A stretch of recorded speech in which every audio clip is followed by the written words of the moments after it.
오늘 읽은 이 본문 말씀은 제가 교회를 이야기할 때마다 굉장히 많이 사용하고 있는, 또 많이 인용하고 있는, 또 많이 묵상하고 있는 그러한 말씀입니다. 저희가 지금 라이트하우스 무브먼트, 또 우리 라이트하우스 고향의 핵심 가치 5가지에 대해서 함께 말씀을 나누고 있는 중입니다. 라이트하우스 무브먼트가, 또 우리 라이트하우스 고향 교회가 추구하고 있는 5가지의 핵심 가치, 여러분 이거 잘 알고 계시나요? 라이트하우스의 라이트를 따서 LIGHT, 철자 하나하나씩을 따로 떼서 핵심 가치 5가지를 저희가 함께 만들었는데요. 주보 1면에 항상 나와 있습니다. 여러분이 좀 자주 보셨으면 좋겠어요. 여러분 머리를 세뇌시켜야 돼요. 이것이 뭔가, 우리가 뭘 추구하고 있는가, 우리 교회는 뭘 향하고 있는가를 좀 보셔야 돼요. 이 5가지 핵심 가치, 첫 번째가 뭐예요? 로드십입니다. 예수 그리스도만이 우리의 주인이시다라는 겁니다. 우리 교회의 주인이고, 내 삶의 주인이고, 내 직장의, 내 학업의 주인입니다 라는 고백이에요. 그다음에 지지난주에 나눴죠. 인스피레이션, 그 뭐예요? 성령의 강한 임재를 사모하면서 영과 진리로 하나님 앞에 깊이 예배하는 것, 하나님의 감동을 누리며 살아가는 삶, 그것이 예배로 드러나서 예배에 집중할 수 있는 그런 공동체, 하나님의 예배를 깊이 누리고 경험하는 공동체가 되기를 원하는 것입니다. 오늘 함께 나눌 것은 세 번째가 뭡니까? 제너레이트입니다. 교회는 성도를 세우고, 성도는 자신이 살아가는 자리에 교회를 세운다. 이제 좀 이따 설명을 하겠습니다. 그 다음에 네 번째가 뭐예요? 호프, 긍휼과 선교 사역의 재정의 내용들을 우선적으로 지출한다. 다른 불필요한 것보다는 먼저 긍휼 사역, 그러니까 어렵고 힘든 사람들 돕고 섬기는 일, 또 땅끝까지 복음을 증거하는 일, 이런 일에 더 많은 것들을 투자하고 또 헌신한다라는 겁니다. 그 다음에 마지막이 트랜스포메이션입니다. 우리의 끊임없는 변화가 교회와 세상의 변혁으로 이어지도록 살아간다. 우리가 먼저 변화돼야 되고, 세상을 변화하게 하는 그러한 공동체가 돼야 된다. 이 5가지, 라이트라고 하는 5가지 핵심 가치가 우리 교회가 계속 나아가야 될 방향이고 추구하는 것입니다. 라이트하우스 무브먼트 안에 20개가 넘는 교회가들이 있는데, 다들 어디에 집중하고 있냐면 이것에 포커스를 맞춰서 계속 해나가고 있는 거예요. 예배에 집중하고, 많이 돕고 섬기고, 선교하고, 그리고 예배에 하나님의 큰 은혜가 누려질 수 있도록 함께 기도하면서 함께 지내고 있습니다. 자, 오늘은 세 번째 시간이에요. 세 번째가 뭐라고요? 제너레이트. 자, 제너레이트라는 단어는 만들어내다, 발생시키다, 생성하다, 또 발전하다, 이런 의미를 갖고 있는 단어입니다. 그래서 이 제너레이트가 우리의 핵심 가치라고 한다면, 우리 교회는 어떤 교회가 되어야 되느냐? 제너레이트 하는 교회가 되어야 합니다. 사실은 어색해요. 이렇게 영어를 섞어서 말하니까 좀 어색하긴 합니다만, 우리 교회는 어떤 교회가 되어야 된다고요? 제너레이트 하는 교회가 되어야 된다. 그러면 제너레이트 하는 교회가 도대체 뭐냐?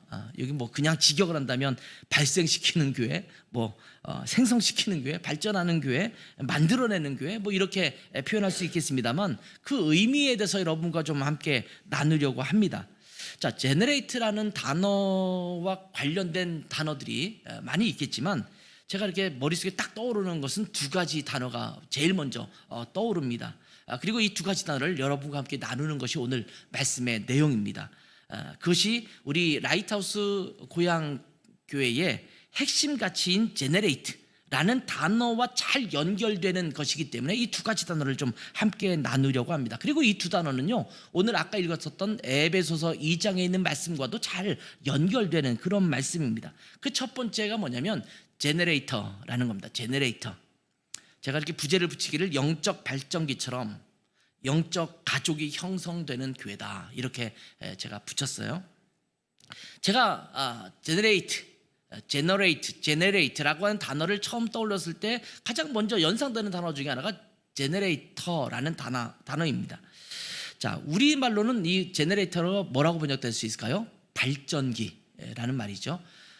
저는 군대에 있을 때 주특기가 운전병이었습니다.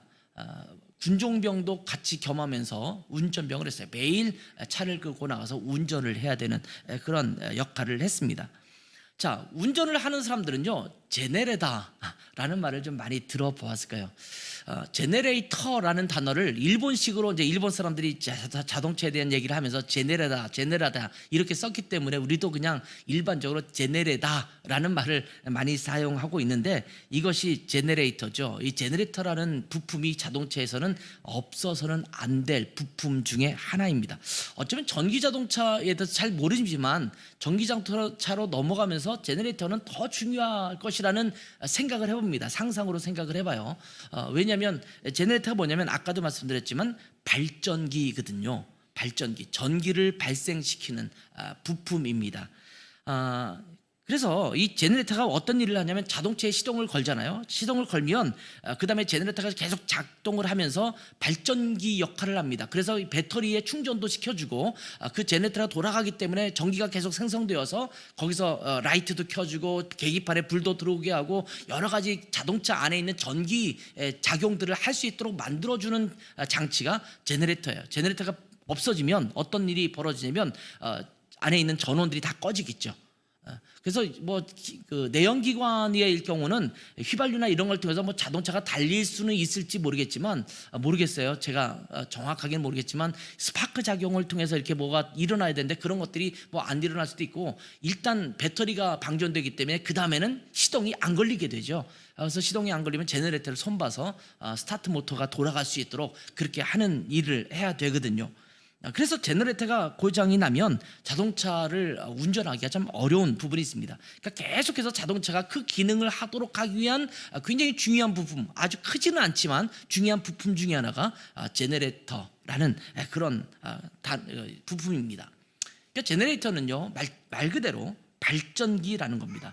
에너지를 생성시켜서 공급해 주는 것이 제너레이터라는 것입니다. 자, 그렇다면 이것을 교회로 적용한다면 교회가 교회로서의 기능을 다하기 위해서는 교회에 필요한 생명을 공급해야 합니다. 교회는 생명 공동체거든요. 어떤 생명 공동체냐면 예수 그리스도의 생명을 얻은 공동체입니다. 이것이 교회 공동체입니다. 이것이 영적인 새 생명이라고 말을 하기도 하고 또 영원한 생명이라고 말하기도 하죠. 만약 예수 그리스도로 말미암은 영적인 새 생명을 얻지 못했다면 그것은 교회라고 말할 수가 없습니다.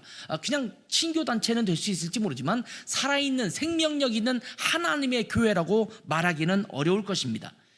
그리고 이것은 영원한 생명입니다. 이제 영원히 없어지지 않을, 영원히 죽지 않을 그 생명입니다. 자, 교회는 발전기가 전기라는 에너지를 생성시켜서 제품이 구동되게 하듯이 예수 그리스도로 말미암은 그 생명을 계속해서 만들어냅니다. 물론 오해하지 마세요. 어떻게 우리가 생명을 만들어내냐?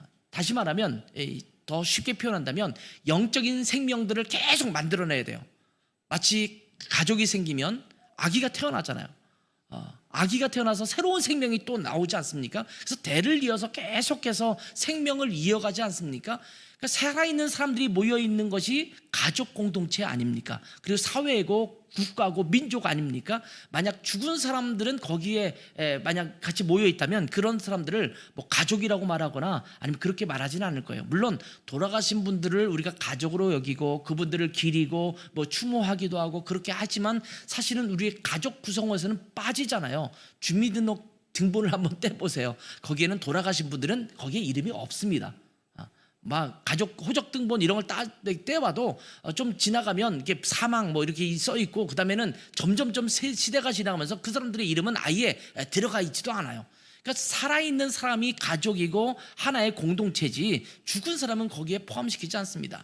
우리나라 국민의 숫자를 파악할 때도 이 땅에 살아서 생명이 있는 모든 사람들의 숫자를 따져서 숫자를 세지 죽은 사람들까지 다 세가지고 우리나라가 누적해서 몇 사람이다라고 말하는 경우는 거의 없습니다. 살아있는 공동체가 진짜 공동체이죠. 마찬가지로 교회는 영적인 새 생명을 얻은 사람들이 이루고 있는 공동체입니다. 그러니까 교회가 제너레이터라고 한다면 어떤 일이 계속해서 교회 안에서 일어나야겠어요? 하나님의 새로운 생명이 끊임없이 발생되고 생성되게 하는 그런 교회 공동체가 돼야 합니다.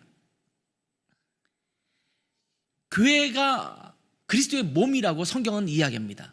그러니까 교회가 영적인 생명을 계속 만들어낸다는 것이 틀린 말이 아닙니다. 우리의 머리 되신 예수 그리스도께서 우리에게 말씀하시죠. 그리고 우리의 몸을 움직이시죠. 그래서 우리의 몸을 통해서 영원한 생명, 또 새로운 생명을 갖게 되는 사람들을 계속해서 만들어내도록 하는 것이 바로 교회입니다. 교회는 어떤 단체예요?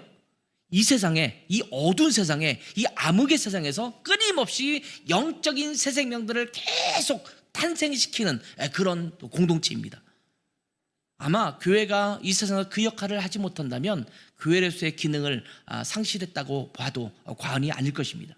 교회는 교회가 그 사회에 존재함으로 또 그 땅에 존재함으로 영적인 새 생명을 계속해서 만들어내는 그런 공동체가 되어야 합니다.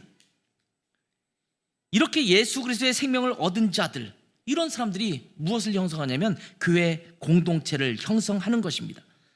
자, 19절 말씀을 보면 이렇게 기록됩니다. 그러므로 이제부터 너희는 외인도 아니요 나그네도 아니요 오직 성도들과 동일한 시민이요 하나님의 권속이다. 에베소 성도들을 향해서 표현하는 표현입니다. 너희는 외인이 아니다. 외인이 뭐예요? 외인을 뭐라고 표현해요? 에일리언이에요. 외계인 같은, 우리가 생각을 하지만 외국에 있는 사람들, 외부에 있는 사람들을 에일리언스라고 말하죠. 그리고 나그네도 아닙니다. long a stranger예요. 여기에 방문한 손님이거나 그런데 좀 오래 머물고 있는 사람들, 손님들, 그러나 나그네예요. 우리의 식구는 아니었어요. 지금 에베소 교회의 성도를 향해서 이 말씀을 하고 있을 때 뭘 전제로 가냐면 너희는 예전에는, 그 이전에는 너희는 외인이었어. 너희는 나그네였어.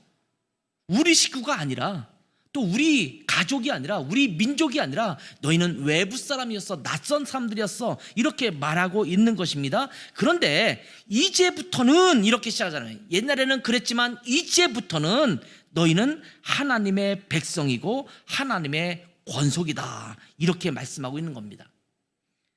다시 말하면 에베소 성도들이 옛날에는 헬라인도 있었고 그런 사람들이 예수 그리스도를 믿음으로 말미암아 이제는 마치 유대인들만 하나님의 백성이었던 것처럼 생각했었는데, 이제는 예수 그리스도로 말미암아 이방인들도 하나님의 백성이 되었음을 지금 선포하는 것입니다. 그러면서 뭐라고 말하냐면 너희는 거룩한 백성일 뿐만 아니라 하나님의 권속, 가족이다.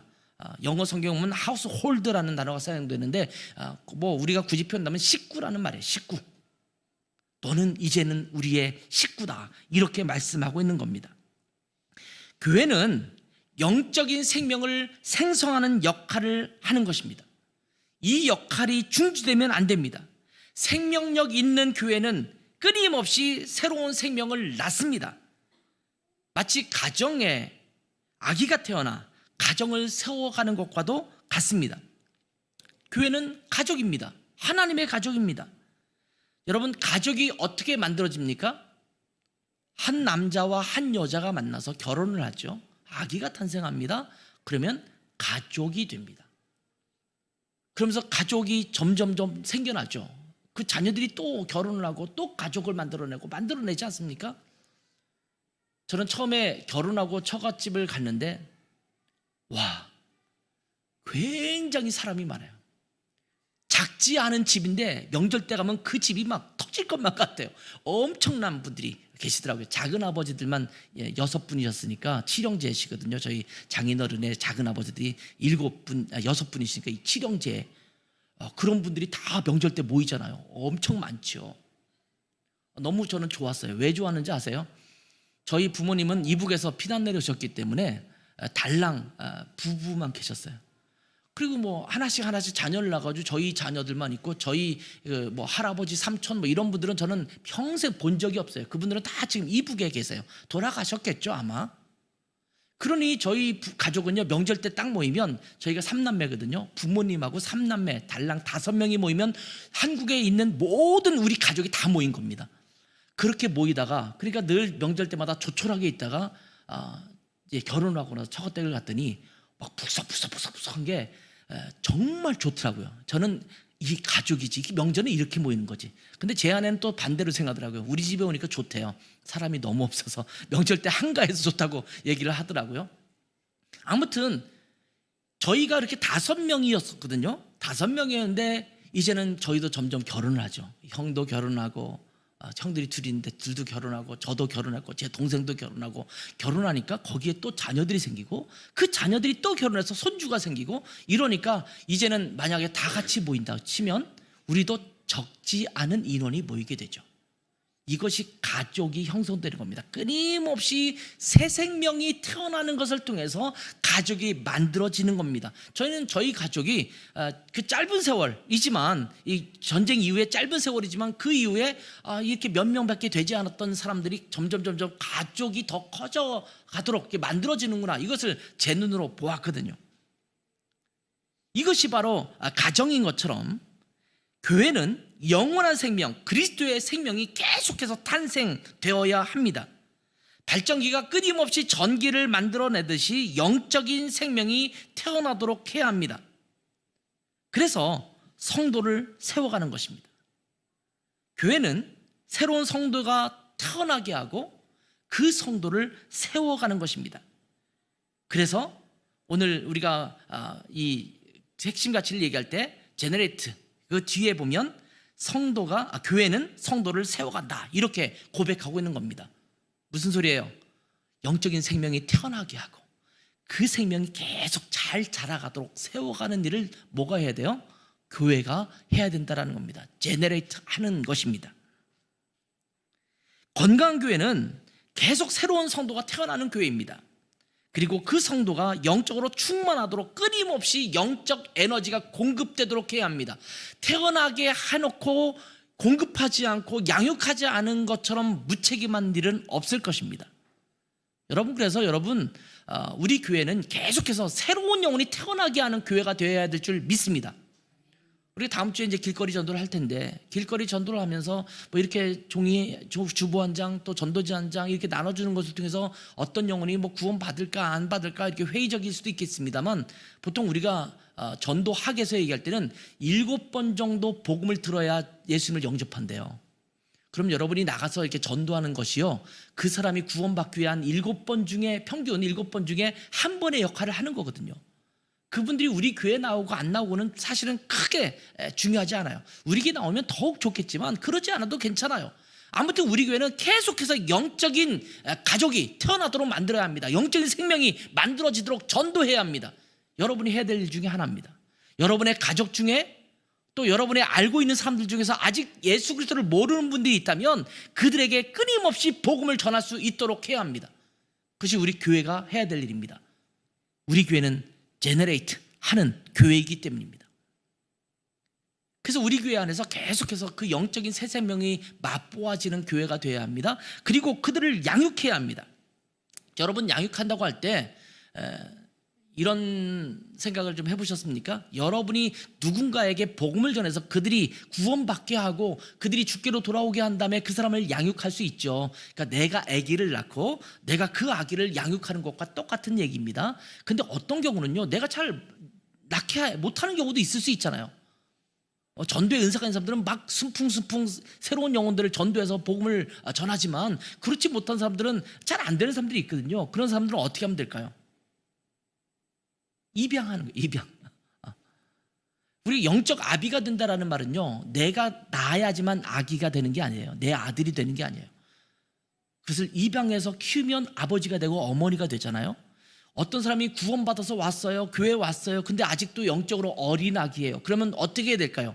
우리가 생명을 전해서, 복음을 전해서 구원받은 사람은 아니지만, 이미 구원받아서 왔지만, 생명이 돼서 왔지만, 그들을 우리가 어떻게 해야 됩니까? 그냥 내버려두는 것이 아니라 끊임없이 양육해야 돼요. 섬겨야 돼요. 그러니까 우리 교회에 들어온 사람들은 누구나 우리 교회 가족이잖아요. 우리 교회의 새로운 가족이에요. 그러면 그 가족을 어떻게 해야 돼요? 양육해야 돼요. 돌봐야 돼요. 성도로 세워지도록 해야 합니다. 영적인 에너지가 끊임없이 공급되어서 그가 성장할 수 있도록 만들어가야 합니다. 그 기능, 그리스도인의 기능을 할 수 있도록 만들어가야 합니다. 마치 제너레이터가 계속 돌아서 거기에서 계속 에너지가 공급되고 그 기능을 할 수 있도록 하듯이 우리가 그 역할을 해야 되는 것입니다. 모든 성도가 양육을 받으면서 양육하는 일을 해야 합니다. 자, 그 말씀으로 양육하고 영적인 돌봄이 이루어져야 되고 말씀의 진리 안에서 잘 인도하는 목양도 우리 교회 안에서 이루어져야 되는데, 여러분, 이러한 사역은요 목사만 하는 사역이 아닙니다. 교회 공동체에 속한 누가 하는 일이에요? 모든 성도들이 해야 될 일입니다. 보통 여러분 목양 그러면 목사님의 사역이라고 생각하잖아요.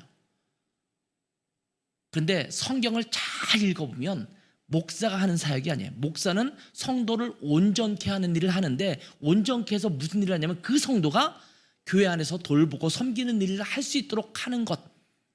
성경에 그렇게 기록되고 있거든요. 우리 교회 성도는 모두가 내가 양육을 받음과 동시에 누군가를 양육해야 돼요. 제 아들이 있어요. 아들이 둘이 있는데 우리 조카가 이렇게 있어요. 조카가 있는데 조카가 가끔씩 우리 애들을 얘기해서 내가 널 키웠어 이렇게 얘기하더라고요. 아기가 어렸을 때 안고 다니고 이렇게 데리고 다니고 이랬거든요. 내가 너를 키웠어 이렇게 얘기하죠. 그때 키웠다고 했을 그 나이가 보통 중학생 때, 고등학생 때, 이럴 때 우리 아이는 어렸을 때죠. 그러면 중학생, 고등학생 아니면 더 아래인 초등학생이 갓난아기나 아니면 막 아장아장 걷는 아기를 돌볼 경우도 많잖아요. 그러니까 아까도 말했지만 저희 가족이 이렇게 처갓집 가족이 많다 보니까 제 아내도 보니까 조카들을 키웠다고 얘기하더라고요. 어렸을 땐 또 그렇게 돌보는 거죠. 왜냐하면 언니가 나이가 많으면 거기에 아이가 있고 그러면 돌보는 거죠. 어렸을 때부터 돌보는 거예요. 무슨 소리냐면 내가 성숙하지 않아도, 내가 성장하지 않아도, 내가 어느 정도 완벽한 어른이 되지 않아도 내가 할 수 있을 만큼 뭔가를 돕고 섬기면서 양육할 수 있다라는 말씀이에요. 예수님을 내가 모르는 사람들에게 나는 이미 예수님을 알고 있으니 그들에게 복음을 전할 수 있죠. 아직도 아장아장 기도와 말씀을 잘 모르는 사람들에게 나는 그 정도 기간은 지나왔으니 그들에게 말씀 묵상하는 법도 가르쳐 줄 수 있죠. 우리 교회 성도들은 목사만이 아니라 모든 성도가 우리 교회 성도들을 향해서 양육하고 돌보고 섬기는 사역을 해야 되는 것입니다. 여러분, 일주일 동안 우리 부목사님도 가끔씩 누가 안 오면 어떻게 안 오셨어요? 어떻게 이게 연락도 하고 그러죠. 저도 이게 연락을 가끔 어떻게 아프거나 그러면 연락하기도 하고 그렇게 하지 않습니까? 그건 목사님이 해야 될 일이라고 생각하지 마시고, 내가 굳이 이걸 뭐 연락할 필요가 있을까라고 생각하지 마시고, 여러분도 어떤 일을 해야 돼요? 끊임없이 돌봄의 사역이 이루어져야 돼요. 몇 주 동안 안 보이면 관심을 가질 수 있잖아요. 이신자매가 몇 주 못 왔죠? 저는 이제 계속 부목사님을 통해서 듣죠. 어떤 때문에 못 왔다 이렇게 얘기 듣죠. 여러분도 연락할 수 있어요. 귀찮아하지 않을 거예요. 그죠? 관심을 갖구나 이렇게 생각할 거예요. 서로 돌봐주고 서로 봐주고, 누가 아프다 그러면 아프다고 하는데 어떻게 됐냐 확인해주고, 돌봄의 역할을, 목양의 역할을 해야 되는 것입니다. 그래서 모든 성도가 양육을 받으면서 양육하는 사역을 해야 되고, 배우면서 가르치는 사역을 해야 되고, 돌봄을 받으면서 동시에 다른 성도들을 돌보는 사역을 해야 합니다. 그리고 다른 성도들을 향한 목양의 사역도 우리가 해야 합니다. 그럴 때 교회는 영적 발전기 역할을 하게 되는 것입니다. 영적 가족을 형성하고 건강하게 세워가는 역할을 감당하는 교회가 될 수 있어야 합니다. 우리 교회가 그런 교회가 되어야 합니다. 영적 생명이 계속해서 태어나는 교회, 그리고 새롭게 태어난 영적 어린이들을 돌보고 양육해서 건강하게 성장하도록 돕는 교회, 그래서 영적 가족이 건강하게 세워지도록 하는 사역이 활발한 교회, 이것이 우리 교회가 제너레이트 하는 교회가 된다라는 의미입니다. 어떤 교회가 된다고요? 제너레이터 역할을 하는 교회가 되어야 합니다. 두 번째는요, 제너레이션의 교회입니다. 자, 제너레이션 교회를 제가 부제를 붙이기를 계속해서 교회를 세워가는 교회라고 제가 부제를 붙였습니다. 자, 제너레이트와 관련된 두 번째 단어는 제너레이션이라는 말입니다. 아마 여러분 제너레이션이라는 말은 굉장히 많이 듣는 그런 단어일 겁니다. 요즘은 이제 무슨 제품을 내놓아도 뭐 first generation, second generation, 그래서 7세대, 9세대, 10세대 뭐 이런 식으로 세대라는 이름을 붙이는 경우가 많습니다. 예전에는 다음 세대라는 말을 많이 썼어요. 교회에서도 지금도 많이 쓰고 있어요. 차세대, 다음 세대, next generation 이라는 말을 많이 쓰죠. 저는 우리 교회의 핵심 가치인 제너레이트와 관련되어서 제너레이션을 말할 때는 계속해서 교회를 세워가는 교회, 라는 말로 제가 스스로 해석을 해본 것입니다. 자, 제너레이터라는 단어는 제가 이제 이 단어가 어떤 의미를 갖고 있을까? 한국말 사전을 찾아보면, 그러니까 영한 사전을 찾아보면 아까 말씀드린 그런 단어들이 나오는데, 이걸 캠브리지 잉글리시 딕셔너리 찾아봤어요. 이게 캠브리지 대학에서 나온 영어 사전을 찾아봤어요. 그랬더니 to cause something to exist라고 하는 단어로 번역이 되더라고요. 무언가를 존재하게 하다, 뭔가를 발생시키다, 뭐 이런 것도 이제 거기에 포함되어 있지만, 그 중에 하나가 무언가를 존재하게 하다, 또 유지하게 하다, 이런 의미를 갖게 합니다. 그러니까 제너레이트는 뭔가를 생성해내고 그것을 유지하도록 에너지를 공급해 주어서 존재해 주게 한다라는 의미를 갖고 있다라는 것입니다. 자, 근데 제너레이션이라는 단어는 우리가 보통 세대 또는 대, 1대, 2대, 3대 할 때 대라는 의미를 갖습니다. 그리고 또 다른 의미는 발전이라는 의미도 갖고 있습니다. 즉 제너레이트를 통해서 제너레이션을 만들어가는 것입니다. 생성시키고 만들어서 그걸 꾸준히 이것을 공급해 주어서 그 다음에 만들어지는 결과물이 뭐냐면 제너레이션이라는 결과가 나오는 겁니다. 그래서 계속해서 세대를 이어가도록 해야 합니다. 발전해 나가도록 해야 합니다. 우리는 지금 여기에 앉아 계신 분들은 우리 라이트하우스 고향의 첫 번째 제너레이션입니다. 그렇죠? 뭐 2년 전에 개척할 때 시작했던 분들이나 지금 여기에 얼마 전에 오셔서 등록하신 분들이나 전부 1세대들이라고 말하죠. 저희가 이제 목회자를 얘기할 때도 옛날 일제시대 이전부터 기독교가 있었습니다만, 전쟁 이후로 따지면 전쟁 이후에 저희 세대를 2세대라고 말하거든요. 저 1세대가 벌써 이제 돌아가셨다, 1세대가 이제 담임 목사님들 보통 그만두시고 2세대로 넘겼다, 이렇게 말하고 있는데, 저희 2세대였는데 이제 3세대로 넘어가고 있는 것 같아요. 점점 또 저희 2세대들도 이제 조금 이제 은퇴하는 나이가 되면서 3세대로 이제 전환하는 그런 시기가 아닌가. 저희 교단도 보면 이제는 막 앞에서 뭔가 드러나고 막 이런 사람들 보면 저보다 좀 한 10여 년 이상 후배인 분들이 이제 막 이렇게 맡아서 사역을 하면서 일어나고 있더라고요. 그래서 이제 3세대로 가는 거죠. 근데 뭐냐면 1세대가 2세대로 이어지고 2세대가 3세대로 이어지고 계속해서 세대가 이어가는 그런 모습입니다.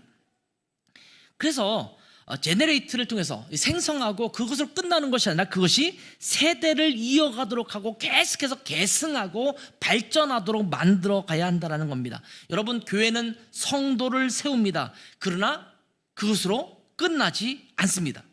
더욱 성장하도록 해서 다음 세대를 이어가도록 해야 합니다. 그리고 계속해서 교회가 세워져 가도록 해야 합니다.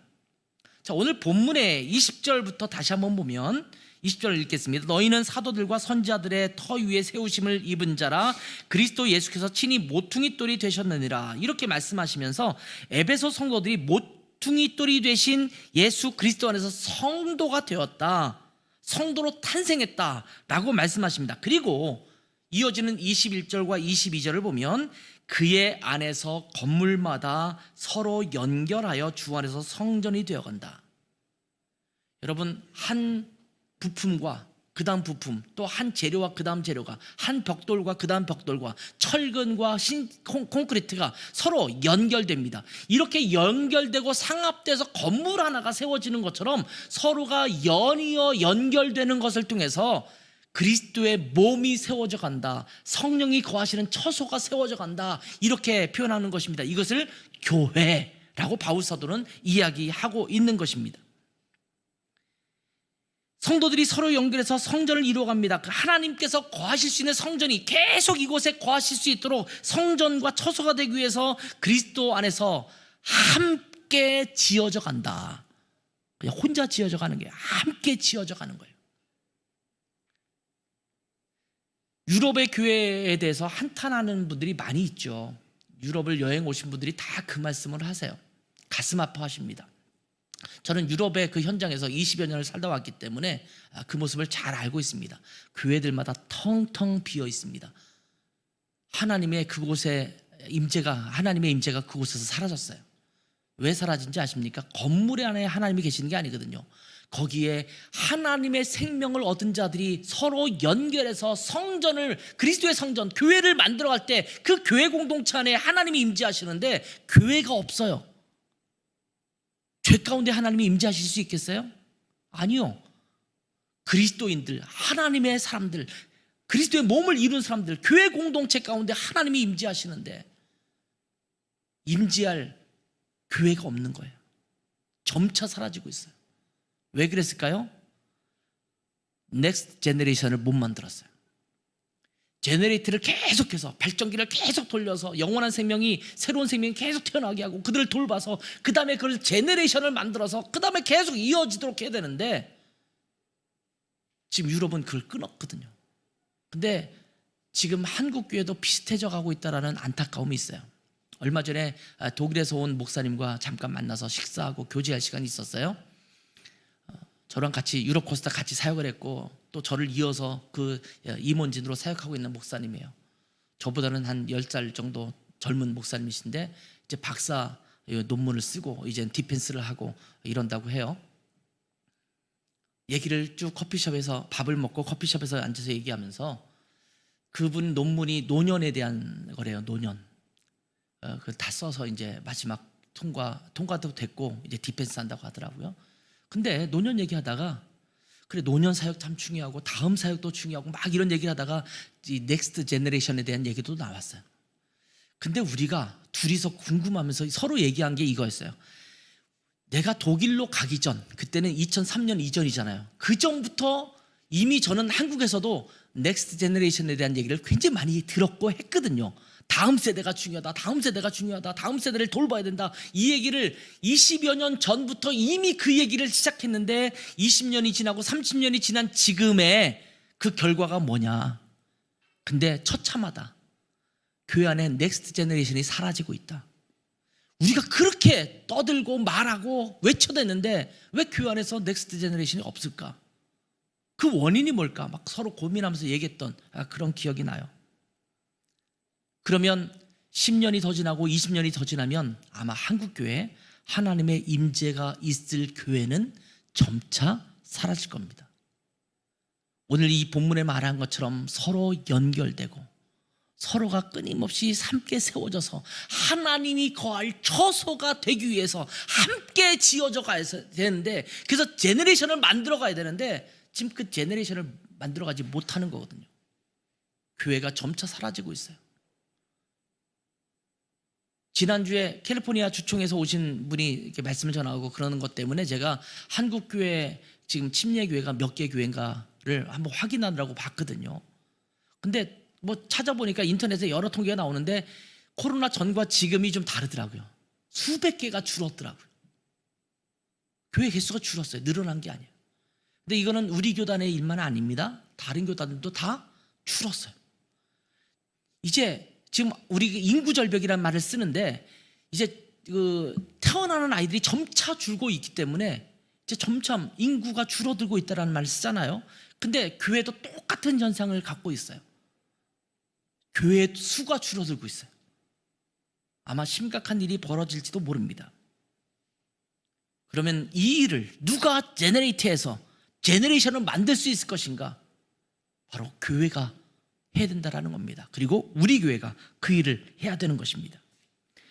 교회를 통해서 성도가 되지만 성도가 되어 서로를 돕고 섬기면서 서로를 양육하면서 함께 든든한 교회 공동체로 세워져 가도록 해야 된다는 겁니다. 마치 세대를 이루고 그리고 그 다음 세대를 세워가듯이 서로 말씀으로 가르치고 말씀으로 양육하면서 성도를 세워가야 합니다. 이것이 교회의 모습이어야 합니다. 그렇기 때문에 여러분 1:1 양육 굉장히 중요합니다. 셀그룹, 우리 모임, 우리 교회는 아직 셀그룹을 시작을 안 했습니다만 규모가 아직 작아서 이제 아마 서서히 시작해야 될 것 같아요. 근데 우리 교회는 워낙 사시는 곳이 아주 뭐 거의 전국구처럼 서울과 뭐 이 전체에 뭐 퍼져 있어서 어떻게 구성될지 모르겠습니다만 아무튼 이런 것들이 중요해요. 왜냐하면 서로를 세워가는 아주 중요한 사역들, 이것이 셀그룹이고 우리 모임이고 그리고 1:1 양육이기 때문입니다. 그리고 이렇게 양육받아서 성숙해진 성도들은 자기 자신이 살아가는 곳에서 교회를 세워가는 것입니다. 따라서 합시다. 우리가 곧 교회입니다. 내가 곧 교회입니다. 여러분이 모인 곳이 교회입니다. 예전에 제가 우리 교회가 추구할 비전에 대한 설교를 시리즈로 쭉 할 때 교회를 낳는 교회, 교회 안에 교회가 있는 교회, 뭐 이런 표현을 썼거든요. 셀 모임, 우리 모임은 작은 교회예요. 그러니까 여러분이 3명이 모여도 교회예요. 2-3사람이 내 이름으로 모인 곳에는 내가 그들 중에 있겠다라고 말씀하시잖아요. 내가 가는 곳이 교회예요. 우리가 모인 곳이 교회입니다. 우리 교회는 예배당이 따로 없죠. 이거는 지금 다른 그 분이 주인이고 우리는 주일날 빌려 쓰는 거잖아요. 예배 시간에 빌려 쓰는 거잖아요. 너무 감사하지 않아요? 우리 모인 이분들이 교회예요. 이 건물이 교회가 아니라 우리가 교회예요. 독일에서 독일 교회당 빌렸을 때 감사했던 것 중에 하나가 그거예요. 그 누구도 제가 사역하던 드레스는 하나님 교회를 어느 주소에 있는 그 교회당으로 생각하지 않습니다. 드레스는 하나님 교회, 독일 교회 이 교회 빌려 쓰다가 저 교회 빌려 쓰다가 전전긍긍할 때도 그냥 드레스는 하나님 교회라는 큰 교회, 적지도 않았죠. 인원이 150명이 됐으니 적지 않은 교회지만 교회가 어디 한 곳에 있는 게 아니라 움직이는 교회예요. 그 우리 드레스는 교회 어디 있어? 그냥 뭐 예배는 이번 주는 어디서 드리고 그냥 우리 목사님은 어디 사셔? 뭐 이 정도로 끝나지 뭐 교회를 어디 지칭하지는 않잖아요. 물론 지금은 예배당을 사서 한 곳에서 있지만 그렇습니다. 여러분, 우리가 가는 곳, 내가 가는 곳이 교회가 되어야 될 줄 믿습니다. 한국 분들은요 참 감사한 것은 가는 곳마다 교회를 세워요. 중국 사람들은 가는 곳마다 그 음식점을 만든대요. 중국 사람 3사람 모이면 음식점이 생긴다 뭐 이런 말이 있어요. 일본 사람 3사람이 가 있으면 비즈니스가 생긴대요. 사업을 한대요. 근데 한국 사람 3사람이 모이면 교회를 세운답니다. 할렐루야. 그리고 5명이 생기면 교회가 2개가 된대요. 서로 싸워서 갈라져서. 농담처럼 그런 얘기를 해요. 무슨 소리냐면 몇 명이 모여도 한국 사람들, 믿음 있는 사람들은 흩어져서 가는 곳마다 같이 제단을 쌓고 함께 예배하는 공동체가 되는 거예요. 내가 가는 곳이 교회가 될 줄 믿습니다. 그러니까 여러분, 직장이 여러분의 교회입니다. 여러분의 가정이 교회입니다. 여러분의 학업터가 교회입니다. 여러분의 취미생활을 하는 그곳이 교회입니다. 그리고 그 교회들이 또 함께 모여서 우리 라이트하우스 고향교회를 이룹니다. 우리가 교회고 내가 교회고 내가 가는 곳이 교회입니다. 그래서 내가 가는 곳마다 교회가 세워지도록 하는 것, 이것이 제너레이트예요. 그리고 좀 더 넓은 의미로 말하면 교회가 성장해서 성도가 늘어나면 또 다른 교회가 세워져야 합니다. 우리 교회는 맥시멈 500명. 언제 500명이 된다고 자꾸 그런 소리 하나 이렇게 말할지 모르지만 맥시멈 500명. 500명이 넘으면 이건 맥시멈이에요. 뭐 300명이 돼도 그럴 수도 있고 200명이 될 수도 그럴 수도 있어요. 필요에 의해서. 근데 맥시멈은 500명이에요. 500명은 넘으면 안 된다. 그 넘으면 어떻게 돼요? 분가하듯이. 만약 자녀가 성장하면 분가해서 가족을 만들듯이 또 분가시키는 거예요. 또 다른 교회를 또 하나 만드는 거예요. 왜냐하면 500명 이상 되면 사실은 성도들이 성도들끼리 아니면 목회자가 성도들을 향해서 돌봄의 사역이 굉장히 희박해지거든요. 그래서 교회를 계속해서 세워가는 교회, 세워진 교회들을 또 돕는 그런 교회가 될 줄 믿습니다. 우리 교회의 핵심 가치 3번째를 보면 제너레이트라고 쓰고 그 뒤에 뭐라고 써 있습니까? 한번 읽어보세요. 주보 맨 앞면 한번 읽어보세요. 뭐라고 써 있어요? 같이 읽습니다. 시작. 교회는 성도를 세우고 성도는 자신이 살아가는 자리에 교회를 세웁니다. 맞습니다. 우리 교회는 그러한 교회, 제너레이트 하는 교회가 되어가야 합니다. 우리는 예수 그리스도를 통해서 교회에 소속됩니다. 우리는 교회를 세워가는 자들입니다. 그런 교회로 잘 성장해 나가는, 제너레이트 해나가는 영적 발전기가 되어서 영적인 생명이 태어나게 하고 성도를 말씀으로 잘 세우고 이 믿음을 계승할 세대, 교회를 세워가는 우리 라이트하우스 고향교회가 되기를 주님의 이름으로 축원합니다. 기도하겠습니다.